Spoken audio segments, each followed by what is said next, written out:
Richard Engel now, who has been following the search for Zawahri for decades. Richard, first of all, your thoughts on this mission, and also tell us where al-Qaeda is right now in terms of its threat to the U.S. and the West. So there are many layers to this story. On one hand, it shows the absolute arrogance, overconfidence of the Taliban. U.S. troops left less than 1 year ago, and they left with this promise that the Taliban would never allow al-Qaeda to come back in the country, that they would never allow a future Osama bin Laden to launch attacks from there. That was the deal struck first by President Trump and then carried out by President Biden.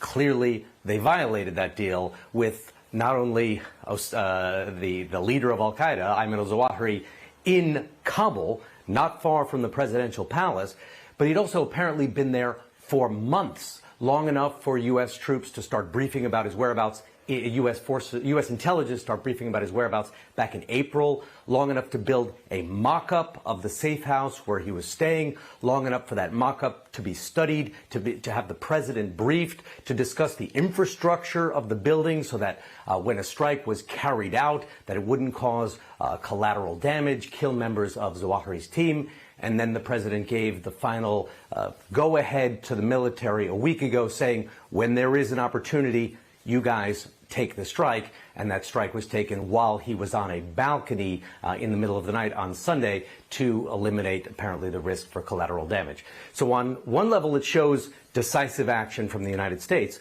arrogance from the Taliban, but also confidence from al-Qaeda that it was willing to go there, willing to be there for months. It paints a very disturbing picture about the security situation in Afghanistan right now.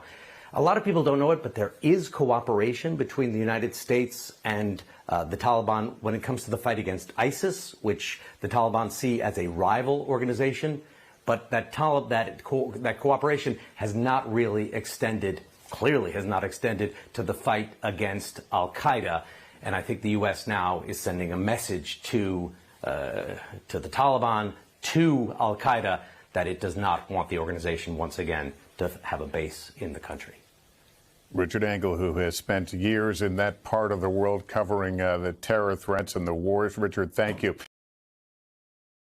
Thanks for watching our YouTube channel. Follow today's top stories and breaking news by downloading the NBC News app.